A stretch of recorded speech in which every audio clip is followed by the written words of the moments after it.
गौ माता से ही हमें सात्विक आहार प्राप्त होता है और गीता माता से हमें संयमित विहार की शिक्षा प्राप्त होती है।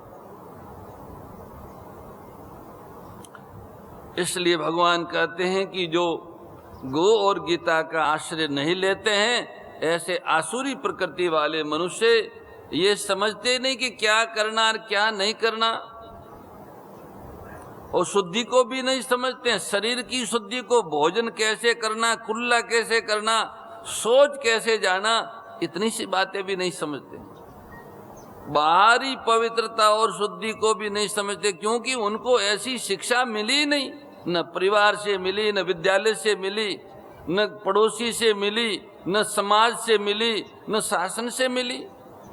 उनको तो बस एक ही शिक्षा मिली कि एकठा करो, खाओ, भोग और संग्रह के अतिरिक्त और कोई शिक्षा मिली नहीं उनको। इसलिए बेचारे वो आसुरी प्रकृति से ग्रस्त प्राणी, क्या करना चाहिए क्या नहीं करना चाहिए, इस तरह का विवेक उनमें नहीं रहता, दब जाता है।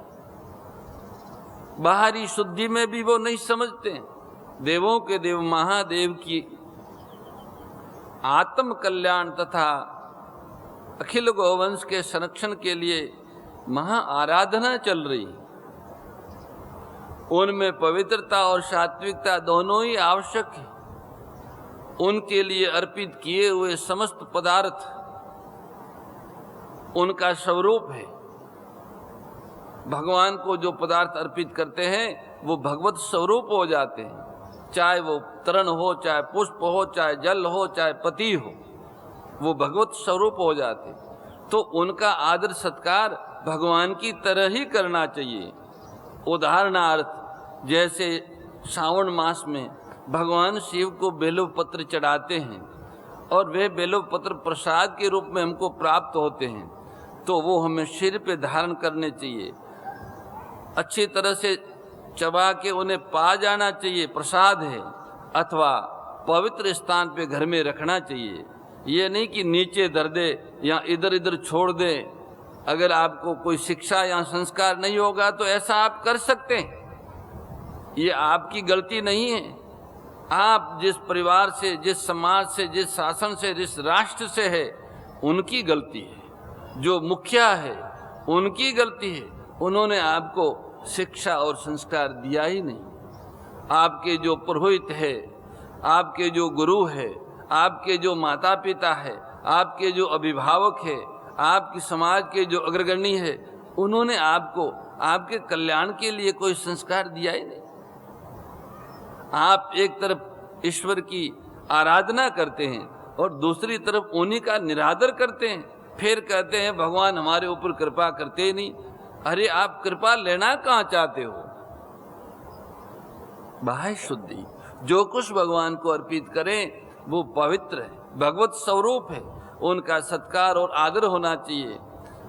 ये जो पत्र पुष्प आदि भगवान के ऊपर चढ़ते हैं वो जमीन पर नहीं गिरने चाहिए, और गिरे तो तत्काल उठा के ऊंच स्थान पर, पवित्र स्थान पर उनको रखने चाहिए। ये सुंदर पूजा पाठ में इस तरह की जो शिक्षा है ये विद्वानों को देनी चाहिए, विप्रगणों को देनी चाहिए। सौभाग्य से हमारे विप्र देवता इस तरह की शिक्षा दे रहे हैं। वो उनकी अपनी मन गठन नहीं है, वो शास्त्र की बात है। उस शास्त्र की बात को मानने से ही, उन पर आस्था रखने से हमारा कल्याण होगा। उन पे संदेह करने से अथवा उसकी अवहेलना करने से कल्याण किसी का नहीं हो सकता, चाहे वो ब्रह्मा जी के समान क्यों न हो। इसलिए उनका पूर्ण सत्कार होना चाहिए, भगवान के रूप से ही उनका आदर सत्कार होना चाहिए, उसी रूप से उन्हें समझना चाहिए, स्वीकार करना चाहिए। स्मृति और श्रुति भगवान की वाणी है, भगवान की आज्ञा है। भगवान की आज्ञा का ही शास्त्र के माध्यम से हम लोगों को उपदेश मिलता है। वो भगवत आज्ञा के अनुसार जीवन बनाने से भगवत कृपा की प्राप्ति होती है।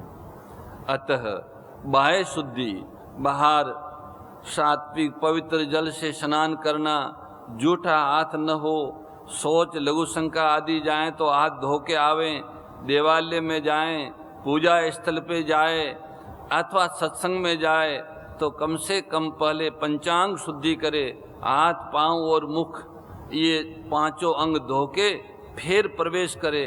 ऐसा नहीं कि थोड़ी देर पहले पांव के हाथ लगाया था और फिर गीता जी के हाथ लगा दिया, थोड़ी देर पहले अशुद्ध वस्तु का स्पर्श किया था और फिर आप भगवान की मूर्ति का स्पर्श करने लग गए। ये ठीक नहीं है, ये अविवेक है। विवेक होना चाहिए तो उनकी पूरी तरह से शुद्धि होनी चाहिए। कोई पदार्थ हाथ में लिया और पाया तो उसके बाद मुख धोना चाहिए और बिना हाथ धोए कोई पदार्थ पाने का हाथ में नहीं लेना चाहिए। हाथों के स्थान पे रखने चाहिए। नाभि से ऊपर का अंग शुद्ध होता है, उसके नीचे का अंग शुद्ध नहीं होता है। सावधानी रखनी चाहिए।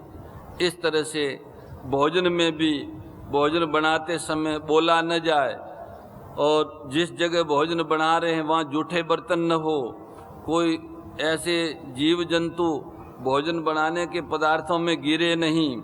भोजन करते समय भी सात्विकता से और पवित्रता से भोजन करें। भोजन को जूठा न करें। सबसे पहले भोजन भगवान को अर्पित करें, उसके बाद पाए। इस तरह से आहार और विहार की बाह्य शुद्धि होती है। ऐसे ही अंतकरण में भी ईर्ष्या द्वेष राग ये सब न हो, अंतकरण की शुद्धि। तो भगवान कहते हैं कि जिनको श्रेष्ठ संग नहीं मिला है, जो गो उपासक गो भक्त और गो पालकों के यहाँ पर नहीं जन्मे हैं अथवा उनसे उनका सानिध्य नहीं मिला है, उनको शुद्ध आहार नहीं मिला है, गो का आश्रय नहीं मिला है, गीता का आश्रय नहीं मिला है, ऐसे व्यक्ति श्रेष्ठ आचरण करना भी नहीं जानते और सत्य का पालन करना भी नहीं जानते हैं। प्रवृत्तिम च निवृत्तिम च जनान विदुरासुरा, प्रवृत्तिम च निवृत्तिम च जनान विदुरासुरा, न शोचम नापि चाचारो न सत्यम तेषु विद्यते। आजकल के उत्खनन वातावरण, खान पान शिक्षा आदि एकदम विपरीत आसुरी सभ्यताओं से प्रभावित और प्रेरित सभी प्रकार के वातावरण, आहार विहार और शिक्षा आदि के प्रभाव से मनुष्य प्रवृत्ति और निवृत्ति को, किसमें कौन सा कार्य करना चाहिए और कौन सा कार्य नहीं करना चाहिए, इसको जानते ही नहीं और जानना चाहते भी नहीं हैं। जानते नहीं, इतना ही नहीं, जानना भी नहीं चाहते। कोई इसको बताना चाहे तो उसकी मानते नहीं है, उसकी उल्टी हंसी उड़ाते हैं, उसे मूर्ख समझते हैं और अभिमान के कारण अपने को बड़ा बुद्धिमान समझते हैं। कुछ लोग जानते भी है पर उन पर आसुरी संपदा का विशेष प्रभाव होने से उनकी विहित कार्यों में प्रवृत्ति और निषिद्ध कार्यों से निवृत्ति नहीं हो पाती। इस कारण सबसे पहले आसुरी संपत्ति आती है प्रवृत्ति और निवृत्ति को न जानने से। क्या करना चाहिए क्या नहीं करना चाहिए, ये विवेक न होने के कारण मनुष्य में आसुरी संपत्ति बढ़ती है। प्रवृत्ति और निवृत्ति को कैसे जाना जाए, इसे गुरु के द्वारा, ग्रंथ के द्वारा, विचार के द्वारा जाना जा सकता है। शास्त्रों में ये बातें लिखी हुई, सदग्रंथों में सत्पुरुष ये बातें बताते हैं, खुद विचार करने पर भी ये समझा जा सकता है। इसके अलावा उस मनुष्य पर कोई आफत आ जाए, वह मुसीबत में फंस जाए, कोई विचित्र घटना घट जाए तो उसके अंदर की विवेक शक्ति जागृत हो जाती है। किसी महापुरुष के दर्शन हो जाने से पूर्व संस्कारवश मनुष्य की वृत्ति बदल जाती है, अथवा जिन स्थानों पर बड़े बड़े प्रभावशाली संत महापुरुष हुए हैं उन स्थलों में, तीर्थों में जाने से भी विवेक शक्ति जागृत होती है। विवेक शक्ति प्राणी मात्र में रहती है, परंतु पशु पक्षी आदि योनियों में इसको विकसित करने का अवसर, स्थान और योग्यता नहीं है। मनुष्य में उसको विकसित करने का अवसर, स्थान और योग्यता तीनों ही है।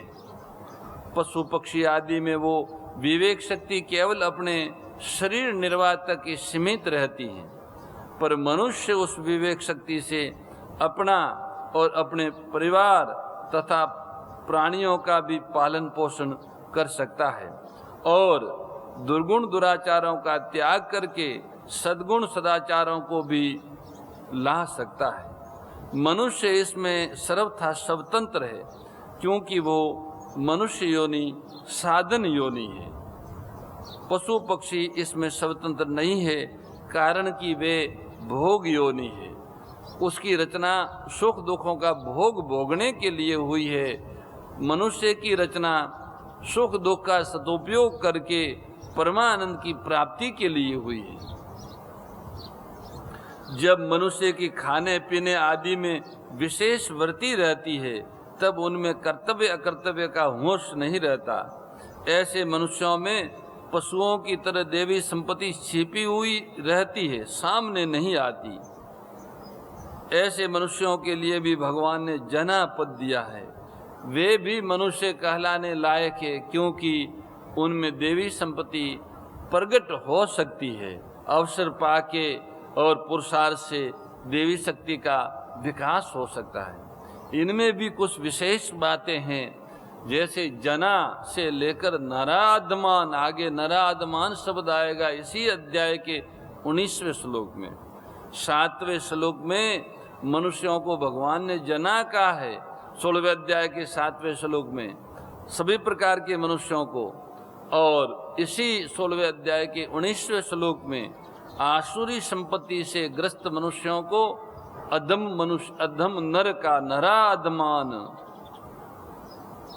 इस शब्द तक बीच में आए हुए श्लोकों में कहीं भी भगवान ने मनुष्यवाचक शब्द नहीं दिया है। इसका भाव यह है कि यद्यपि मनुष्य में आसुरी संपत्ति का त्याग करने की तथा देवी संपत्ति को धारण करने की योग्यता है, तथापि जो मनुष्य होकर भी देवी संपत्ति को धारण न करके आसुरी संपत्ति को बनाए रखते हैं, वे मनुष्य कहलाने लायक नहीं है।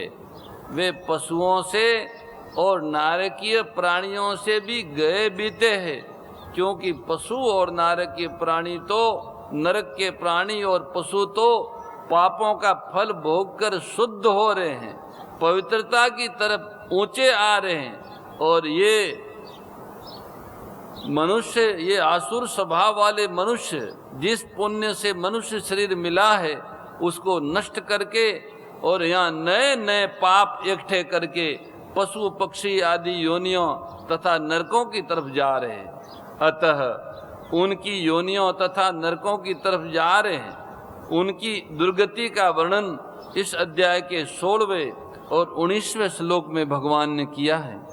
भगवान ने आसुरी मनुष्यों के जितने लक्षण बताए हैं उनमें उनको पशु आदि का विशेषण न देकर अशुभान नरा अधमान विशेषण दिए हैं। कारण यह है कि पशु आदि इतने पापी नहीं हैं और उनके दर्शन से पाप भी नहीं लगता, पर आसुर मनुष्यों में विशेष पाप होते हैं। जो असुरी स्वभाव वाले मनुष्य होते हैं उनके अंदर पाप भरे हुए होते हैं, उनके दर्शन से भी पाप लगता है, उनके संग जाने से अपवित्रता आती है। इस अध्याय के 22वें श्लोक में नर शब्द देकर ये बताते हैं भगवान कि जो काम क्रोध लोभ रूपी नरक के द्वार से छूटकर अपने कल्याण का आचरण करता है वही मनुष्य कहलाने लायक है। 5वें अध्याय के 23वें श्लोक में भी नर शब्द से इसी बात को भगवान ने पुष्ट किया है। न सोचम नापि चाचारो न सत्यम तेषु विद्यते। प्रवृत्ति और निवृत्ति न जानने वाले उन आसुरी स्वभाव वालों में शुद्धि अशुद्धि का ध्यान भी नहीं रहता, उनको सांसारिक बर्ताव का व्यवहार का भी ध्यान नहीं रहता। माता पिता आदि बड़े बुढ़ों के साथ तथा अन्य मनुष्यों के साथ कैसा बर्ताव करना चाहिए और कैसा नहीं करना चाहिए, इस बात को वे जानते ही नहीं हैं। उनमें सत्य नहीं होता, वे असत्य बोलते हैं और आचरण भी असत्य ही करते हैं। इन सब का भाव ये है कि वे पुरुष असुर है। खाना पीना आराम से रहना तथा मैं जीता रहूं, संसार का सुख भोगता रहूं और संग्रह करता रहूं आदि उद्देश्य होने से उनकी शौचाचार और सदाचार की तरफ दृष्टि ही नहीं जाती। भगवान ने दूसरे अध्याय के 44वें श्लोक में बताया है कि वैदिक प्रक्रिया के अनुसार सांसारिक भोग और संग्रह में लगे हुए पुरुषों में भी परमात्मा की प्राप्ति का एक निश्चय नहीं होता। भाव यह है कि आसुरी संपदा का अंश रहने के कारण जब ऐसे शास्त्र विधि से यज्ञ आदि कर्मों में लगे हुए पुरुष भी परमात्मा का एक निश्चय नहीं कर पाते हैं, तब जिन पुरुषों में आसुरी संपदा विशेष रूप से बढ़ी हुई है, जो अन्याय पूर्वक भोग और संग्रह में लगे हुए हैं, उनकी बुद्धि में परमात्मा का एक निश्चय होना अत्यंत कठिन है। पापवंत कर सहज स्वभाव भजनु मोर ते ही भावन काहू। पापी भगवान का भजन नहीं कर सकता है, कर ही नहीं सकता है। जैसे जैसे आसुरी संपत्ति आती है, ऐसे ऐसे विवेक दबता जाता है। भोगों के परायण होने से आसुर मनुष्य क्या करना चाहिए और क्या नहीं करना चाहिए, इसको नहीं जान सकते। समता त्याग सिखावनी हरि मुख की बानी, ओ मैया हरि मुख की बानी। सकल शास्त्र की स्वामी, सकल शास्त्र की स्वामी, श्रुतियों के रानी। ओम जय भगवद गीते। दया सुधा बरसावनी मातु कृपा कीजे, ओ मैया मातु कृपा कीजे। हरि पद प्रेम दान कर, प्रभु पद प्रेम दान कर, अपनो कर लीजे।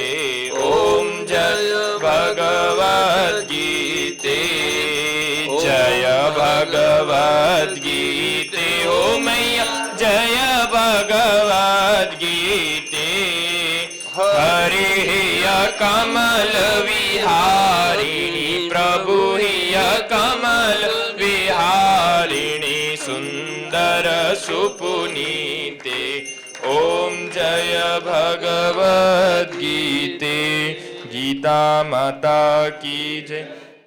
परम श्रद्धेय गौरीशी स्वामी श्री दत्त शरणानंद जी महाराज की प्रेरणा व मार्गदर्शन में विश्व के सबसे बड़े गौ सेवा संस्थान श्री गोधाम महातीर्थ पथमेड़ा द्वारा संरक्षित लाखों बीमार, विकलांग, वृद्ध एवं अशक्त गोवंश वेद लक्षणा गोमाता की सेवा के साथ साथ भारतीय गोवंश का संरक्षण, संपोषण, संवर्धन एवं उनसे प्राप्त पंचगव्यों का परिष्करण व विनियोग करना, घर घर गोपालन, गो अभ्यारण्य, घास चारा उत्पादन हेतु गोचर भूमि का विकास, गोपालन लोक संस्कृति के पुनर्जागरण हेतु वेद लक्षणा गो महिमा का प्रचार प्रसार करना तथा गोपालक किसानों के स्वावलंबन हेतु गो कृषि अन्न एवं गो दुग्धान का गुणवत्ता युक्त बाजार तैयार करना श्री गोधाम महातीर्थ का पावन उद्देश्य है। आप सभी दान दाता श्री गोधाम महातीर्थ पथमेड़ा द्वारा संचालित गो सेवा महाअभियान में बढ़ चढ़कर सहयोग कर